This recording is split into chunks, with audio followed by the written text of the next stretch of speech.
Good afternoon, everyone. Yeah, it's a great pleasure to welcome you to these panels on one of the most critical and complex topics facing in our shipping industry. It is alternative fuels and fleet renewal. Yeah, my name is Lily. I'm head of the Smart Centers from the DNV China, and I'm honored to be your moderator today. Yeah. Now we are in a historic inflection point. The regulations push and the marketing push and the new technology development and are focusing us to make the decisions. That how to define our fleet and our business. The path is not strict lines and is affected by the few selections, the technology risk, and the massive capital invest. And today, the goal for us is to explore this from the various perspectives comprehensively. We have a distinguished panels with us. Each bring a unique perspectives. And from Mr. Sebastian from Hardenberg, the CEOs of the Bernhard Schulte's Shipmanagement, the bring us of the views from the ship manager. And Mr. Darr, CEO from the Cruise Lines International Associations. We will get the unique perspective from the cruise industries. And also Mr. Stefano Sommadossi, the co-founders, partners, CEOs from NatPower UK and NatPower Marines. We will have the energy providers angles, and also Mr. Constantinos Capetanakis. The bank directors from the Star Bunker Carriers Corporations and chair from the IBIO, the International Bunkers Industries Association. And then we have the views from the bank shippings. Gentlemen, thank you to join us, and let's begin. Let's start with the large-scale investment questions, the views of the futures. It is no longer a theoretic debate. It is a passion investment decisions. My first question is to Bernhard and Constantinos, represented to very different but equal critical segment. Bernhard. And the cruise industry is a lead in adopting the new environment technologies. Your new builds essentially floating cities with emissions energy needs. For a new cruise ships with 30 years lifespans, how do you approach the fuel choice today? Is this premier's drivers the future's regulatory compliance, the guests' expectations, or a long-term's the fuel availabilities and the cost? Well, thank you. It's really a pleasure to be here again, and I always enjoy coming to Hong Kong in particular. Amazing place where policy, finance, and actual shipping come together in one place in a way very few can. When it comes to the cruise sector, and keep in mind, I lead the trade association, so our members are the ones doing all the real work here. We just help create the right environment for them and help them reach their objectives. And when it comes to the energy transition, a couple of things are happening. One is, keep in mind, a cruise ship is roughly a 30 to 40-year asset. The initial amortization is typically 30 years. We don't know exactly how long a modern cruise ship lasts, but before the pandemic, the average age was over 40 years for cruise ships to go to recycling and see their end of life.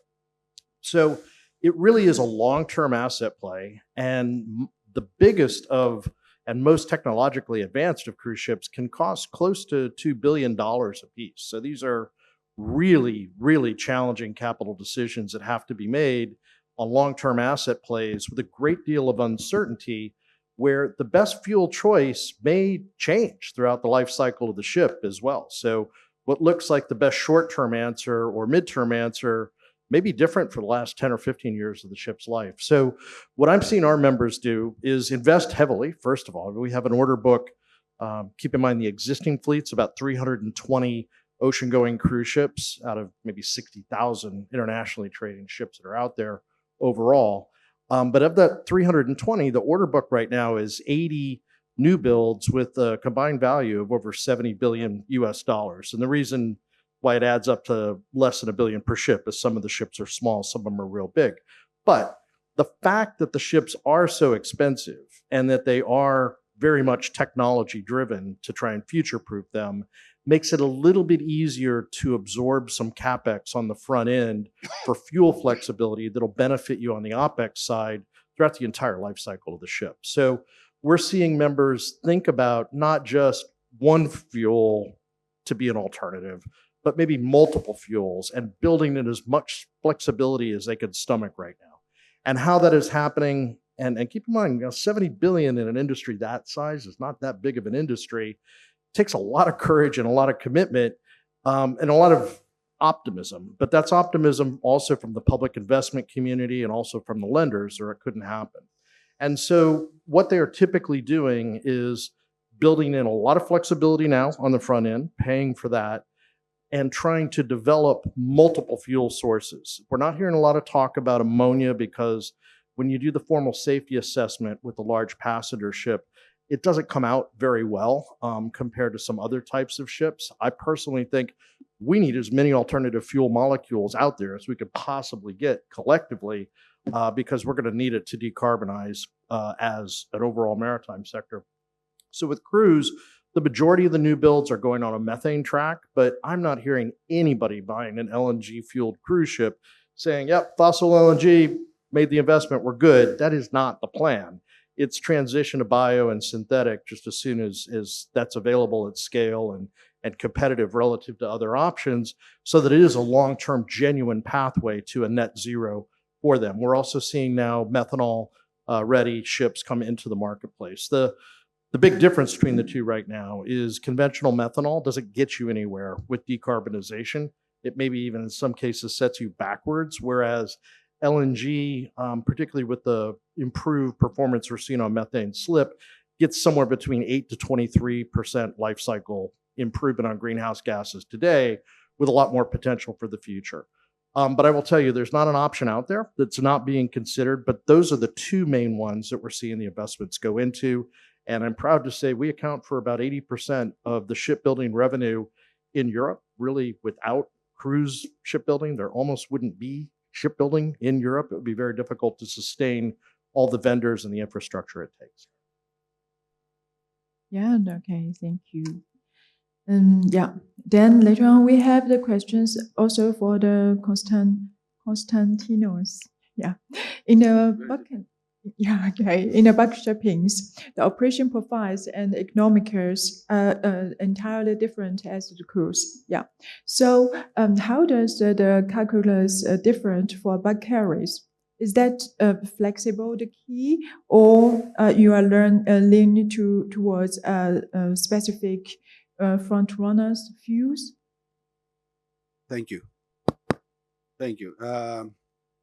Front runners is not a favorite word in this current environment. I think, as I heard recently somewhere, I prefer, someone said, instead of a front runner, I prefer to be last man standing.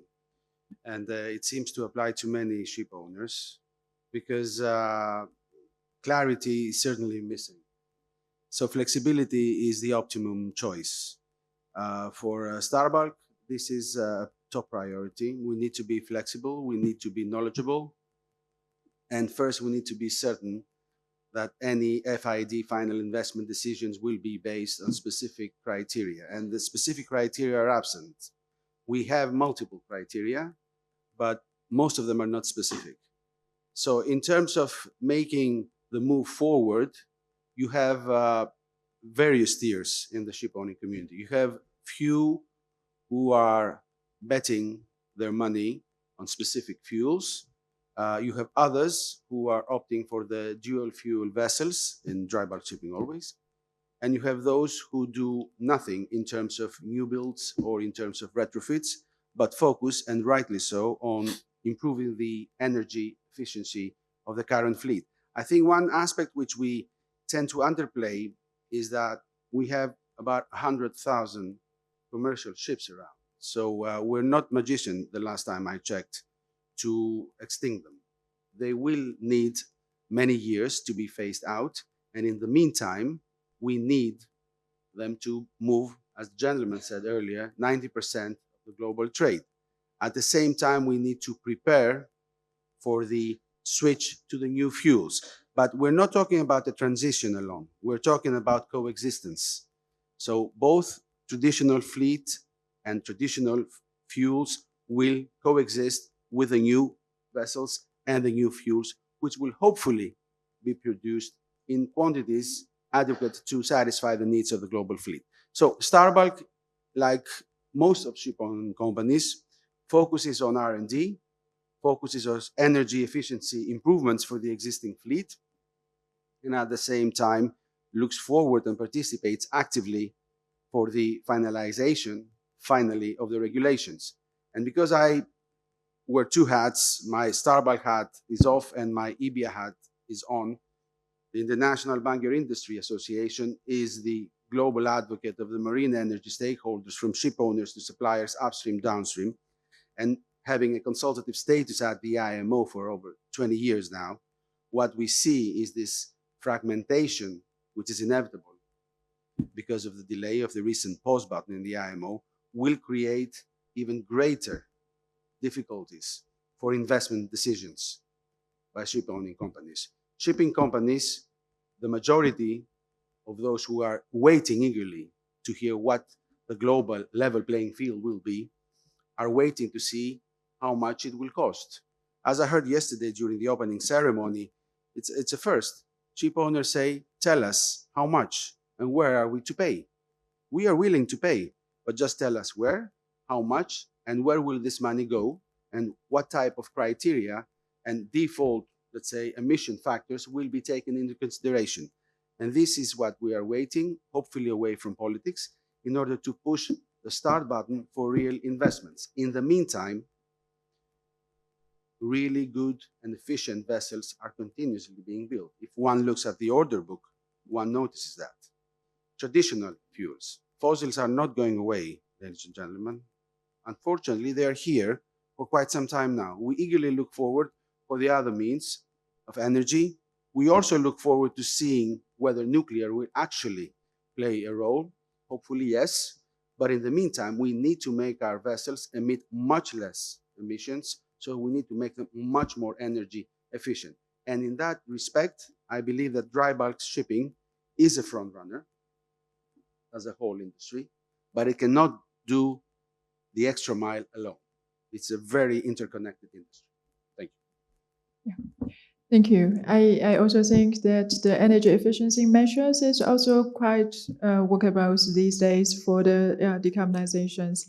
But when we talk about alternative fuels, I hope the next question can also focus on the fuel suppliers from my side.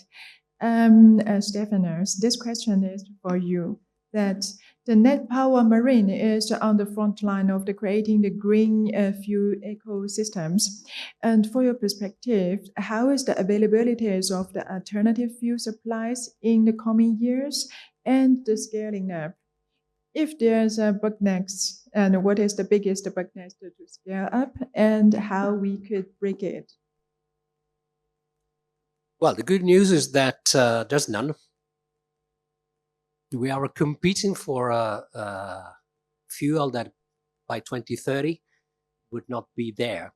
So the reality is that there is not enough for everyone, even if we wanted to make choices. So the key point is that when we talk to our clients, they are basically big shipping lines, container ships, cruise ships, ferries mainly. We are focused on this sector. They are starting to consider this as a big opportunity, because while they wait for regulations, innovators move first and they try to grab what is available for the next years, because this is going to become a differential factor. And in fact, this is normal. I mean, radio was invented before the regulation of radio waves, and internet was invented before the regulation of internet. The same is for artificial intelligence, and the same is for energy transition. So innovators have the opportunity to innovate, grab new portion of the market. This is true when you talk about the single shipping lines, and it's true at country level. So China became leader, getting 80% of the market share for energy transition, things like solar panels, batteries, and electric vehicles. Now is doing the same for low altitude economy. And the next thing is shipping. And what is going to be the next move? The low hanging fruit of energy transition is shipping, which is electrification. Electrification for cold ironing, electrification for propulsion. Because the infrastructure is there, there's not enough in terms of clean electricity generated. If you want to decarbonize this sector, we need 4 petawatt-hours of electricity going directly to the shaft or going through molecules, but in any case, you need electricity. And you are in competition with data centers, with ground logistics, and many other things that can pay more. So that's why it's important to try to get this done, taking position right now, because there's not enough for everyone. And 4 petawatt-hours is the equivalent of the consumption of the United States in electricity every single year. So it's a lot of power that you have to bring to the table, no matter if you are putting directly to the shaft or not. Then there is physics. If I want 1 kilowatt-hour as the shaft of my ship, I have to bring 1.09 kilowatt-hour in electricity. If I want to do the same with e-methanol or hydrogen, is 4.5 to 4.9. Physics count. So that is the reason why, if you think about the low-hanging fruits, electricity in this sense is much better. Obviously, you're not going to go from Shanghai to San Diego on a battery charge. That is not going to happen in my lifetime. But it helps. But it helps. But it helps. And it helps especially in where it means a lot. 35% of the emissions, not just in terms of CO2 that is killing us in the long run, but 35% of PM 2.5, SOx, NOx, etc. here in Hong Kong is generated by the ships. So if you have cold ironing, if you get in, if you get out of the port on electric propulsion, just a few miles, depending on the type of ships, obviously. A ferry can be the entirety of the trip. Up to 120 miles we are doing, for example, in between England and Ireland. You can eliminate and go to zero, basically, with these emissions. And that counts. This is a strategic advantage, because if you have to have a negotiation regarding the next time you're going to get access to that specific city that is already under over-tourism, and you have a cruising ship, and you can say, compared to your competitors, I'm bringing 1 million for every time to the local economy every time I dock, but I'm not bringing, compared to my competitors, I'm not bringing pollution. I'm not having your citizens go into the hospital because of that. This is a differential, and it doesn't cost you more. So this is quite interesting in terms of low-hanging fruits that we can work on energy transition in this sector. Okay, thank you. I'll just say, Yeah. I think it's part of the solution. I wish it was as low of hanging a fruit as it sounds in practicality, because the reality is, I mean, our members have 65% of the capacity in the cruise industry is ready to plug in today. By 2028, that'll be 75%, but it's, low single digits of a percent of cruise ship ports that have one berth that can provide shore power. And also it's important that the grid, first of all, has enough available density, no matter what type of ship you're talking about. Absolutely. And that it comes from a source that's actually more environmentally friendly than if we generated the power ourselves, because the greenhouse gas emissions themselves, it doesn't matter where you emit it, it has the same impact on environment. So it's a great part of the solution, but there are some practical challenges for communities. Infrastructure and life cycle analysis. Infrastructure is still lacking globally. Yeah. In specific ports is better. And life cycle analysis, like Bud said, where and how has it been produced? Yeah. So the net effect must be net zero at the end of the day. But cold ironing in certain ports is quite popular, and they're creating more and more berths. And I think more ports are investing into creating this type of facility. That's so. Up to a certain extent, yes, because the key point is you're perfectly right. Exactly, talking with shipping lines, I was with a CEO of a very large container ship company who was saying 80% of our ships are ready for cold ironing, but I can get the service. There is an infrastructure for cold ironing in 1% of the ports of calls, and 80% of those ports of calls, I cannot connect because either is in the wrong place, the wrong standard, or the wrong price, okay, or the wrong time. So this is fundamental. So our business is exactly going in the places where they go, set up the infrastructure, having in mind the route, having in mind the core of the business of these companies, because each port is basically putting plugs with the idea that it's like a bigger plug like the one that is in the wall over there. It is not. It's massively more complicated than that. Why are you not getting the energy? So the point is that, first of all, at least what we are doing, we get clean energy, because otherwise it doesn't make any sense. Second, we have to bring in the volumes that are needed when they are needed. And this is not so easy to determine. It's all around using data, artificial intelligence, and we cannot do without the shipping lines. So this is the core element. But if we work together in this sense, we have the data, we can procure clean electricity when it's needed. The cost of that electricity is going down dramatically. This is why we are investing directly on the onshore part. So what we are creating is a global network, 120 locations in which we can provide a service for cold ironing and propulsion to these three verticals. But also we are working in terms of solving the grid issue.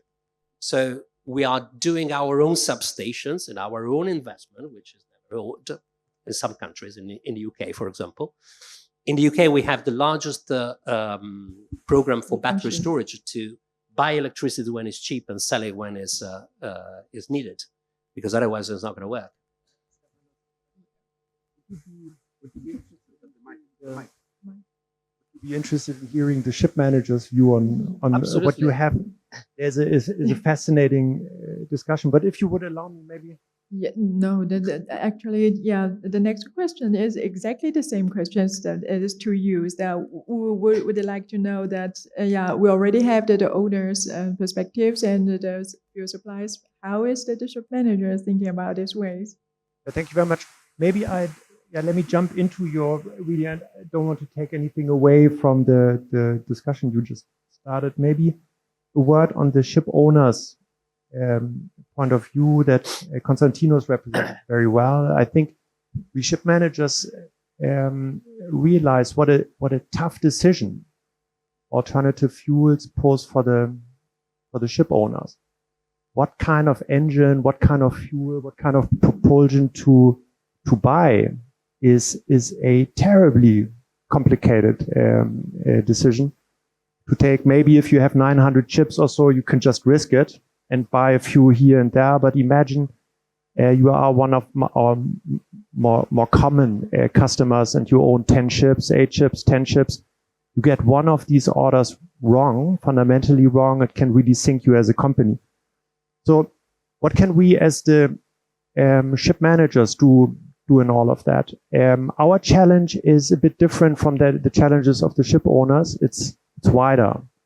So while the ship owner at least will typically be opinionated in a point that they make a decision on, do we go for, let's say, ammonia, or what do we think about methanol?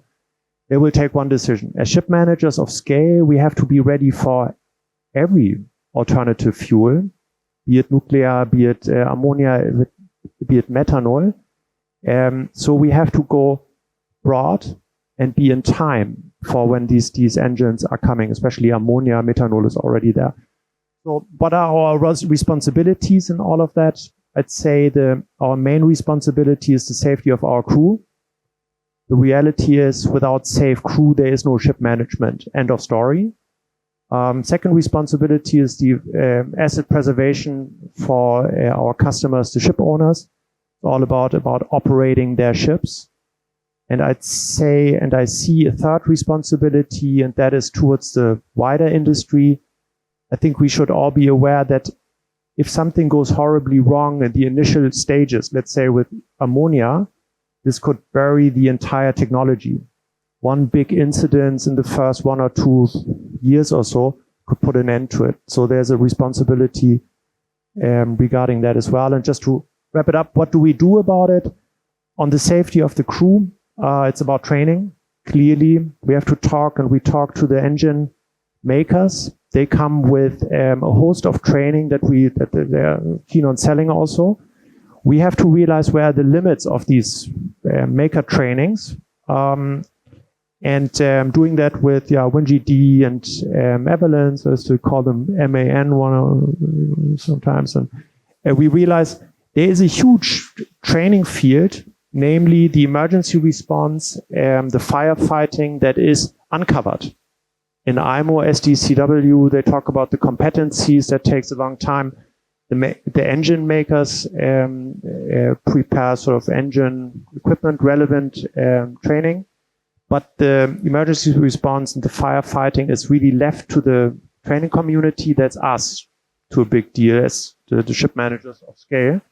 Yeah, so that's where we have to get our act together. It's highly fascinating. So the talks we have there, I can talk for Bernhard Schulte Shipmanagement. I work for them, but also in the name of some major competitors, namely Anglo-Eastern, who's really far with that. So what do? We talk to fire departments, for example, close to ammonia plants about their experience. We talk, it's also a bit of fun involved there. We talk to racing teams. So the racing teams of the world have burned maybe not methanol, but some fuels that are close and burn invisibly.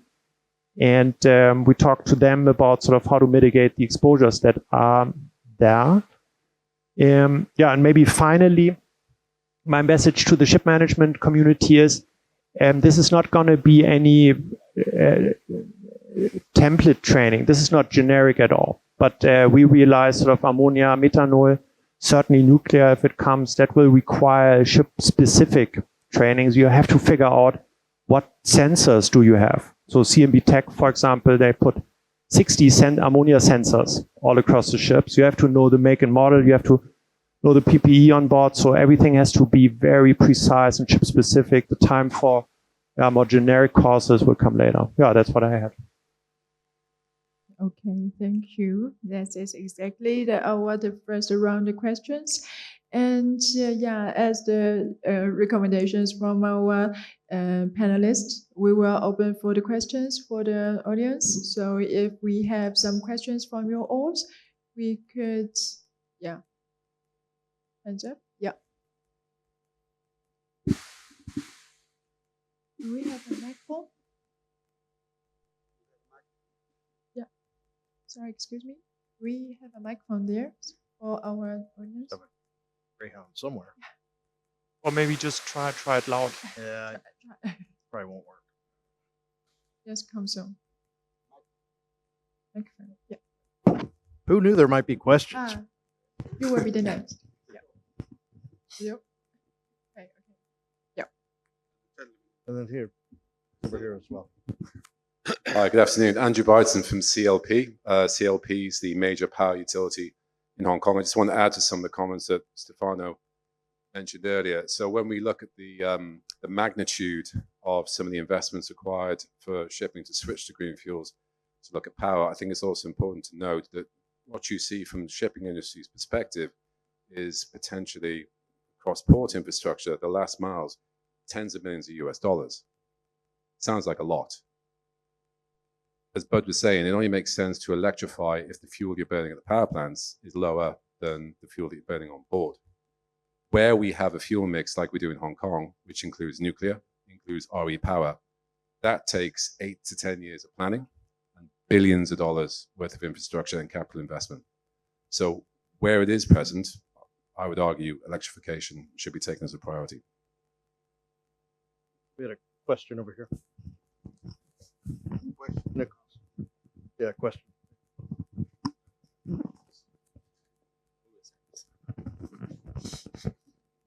Okay. So I'm Achilles Roy from Wakong. I'm working there as the technical advisor. Now, when we're talking about this different types of fuel-ready ships, from the ship manager's perspective, I think Mr. Sebastian already mentioned about the training needs of the crew. Now, when we operate the vessels, from the ship manager's perspective, one of the challenge we face is the meeting this experience matrix requirement. All the operators, all the oil majors, they want crew to be experienced. But now when there is a new type of fuel, a new type of engine, now where to get that experience from? So no one will accept if the crew is not experienced by so many months, so many years in different ranks with the operator, then with that particular type of engine or the ship. So this poses a very serious challenge for the ship managers. How to get experienced crew to operate the ships with these alternative fuels? Over. Yeah, I'm going to turn that. Sorry. One by one. We all take. We all take. So I'm going to turn that into a question. So I'm going to turn it into a question. How do we get ready? Because I think that's the most important aspect of that. And now is a unique time. Finally, the STCW convention is under a badly needed wholesale review. It is not fit for purpose as it is today. I don't think any of us would think you can get somebody with the STCW certifications and say they're really ready to operate a complex They're ship. not even ready for the convention. Yeah, for the right. And so now is the time to catch that train, make the point, make the standards not so darn prescriptive, and make them performance-based so they can evolve over time without having to go back through this awful process again, which we haven't seen since, 2010?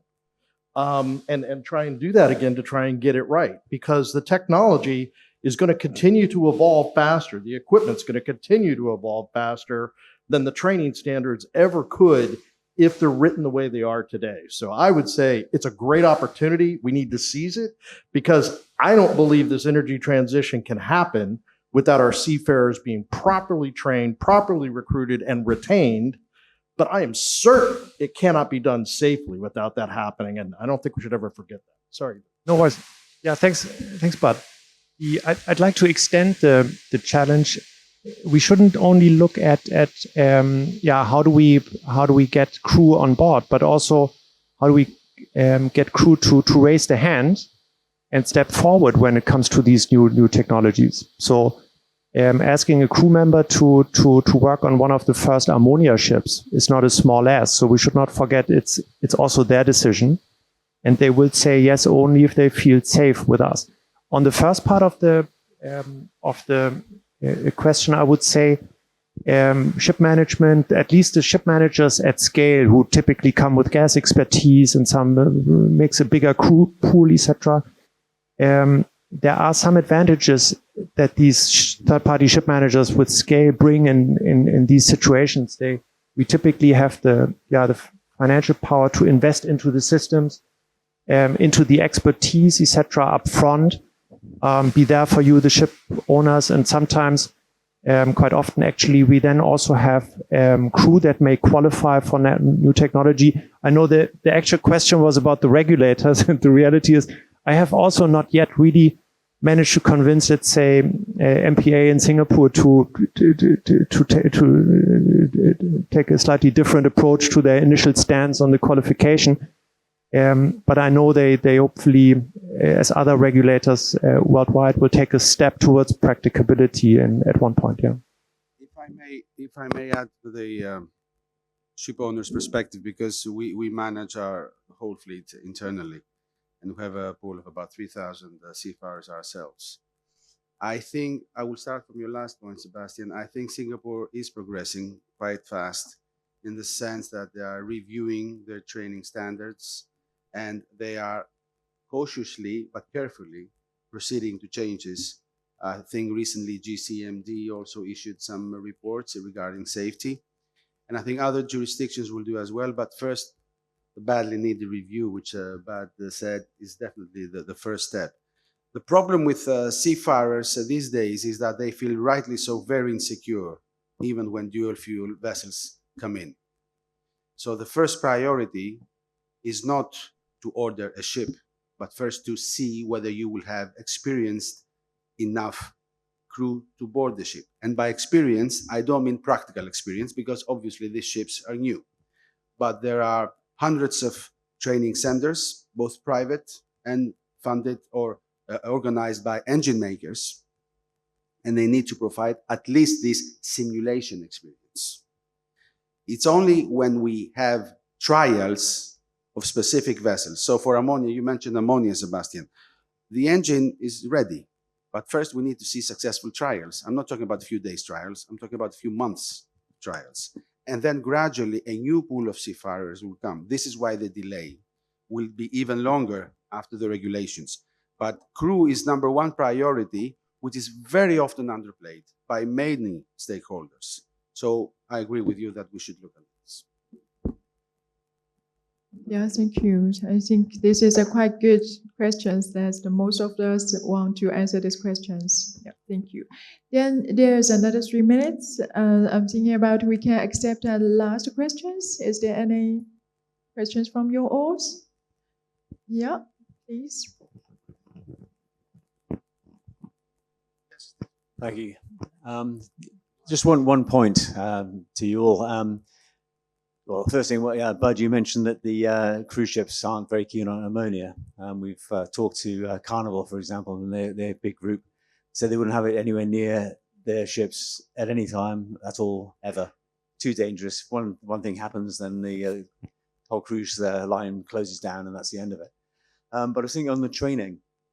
Training is obviously very important, but everybody always talks about the crews, the people on the crew on the ships, training them. But also you've got to train the people at the ports, the people on the terminals, people delivering fuel, the bunker suppliers, and all those guys, the refinery people. All these people need training. There are certain things happening in the UK government, for example, has launched a massive pilot project, which we're involved with. So is IBIA, so is the British Ports Association, and DFDS, ferry company in the UK, and Denmark, etc. So it is getting recognised that everybody else needs training as well. It's not just the people in the back, even the managers, people not directly involved with the fuel need training too. So just please remember that. Again, I'm going to turn that into a question because the question could be, what do we do about the port side of it? Because I think that's a good point. Unfortunately, governments that are the member states at the IMO, when it's convenient for them, like something to do like regulating the upstream of delivery of alternative fuels, say, oh, that's beyond the remit of IMO. It stops at the ship port interface. Well, that kind of ignores the International Ship and Port Facility Security Code. It ignores port reception facilities throughout MARPOL and other annexes. I think they could regulate it there, but there need to be, whether it's through regulation or just standardization of best practices, there's got to be some standards here. Because I don't know how many of you had the opportunity I have, but to practice actually fighting fires with methanol and with methane, it's very different than conventional fuel fires. There's different techniques for each one of those molecules. And we have the potential to really confuse our seafarers and confuse the port workers if we don't get the training right for exactly the molecules that could be burning. Any further input from your side, Stephanie? Input from your side? But just to offer Yep. one thing regarding the skills, even if you talk about cold ironing, it seems a very simple thing. Some of your associates fly people directly from California to Shanghai when they have to plug. If you have 1 billion invested in a ship, you want to be sure you want to do it right. But that means that there's a lot to be done in terms of building the competencies locally in every single port of call, because otherwise it doesn't make sense. This is even for theoretically simple things like plugging. Okay, we exactly on time. This countdowns. Thanks a lot, and thank you for the hearing and also the questions. I think that these conversations need to be beyond these rooms, and we could find these participants for the further discussions. Thank you, and thank you all. Thank you.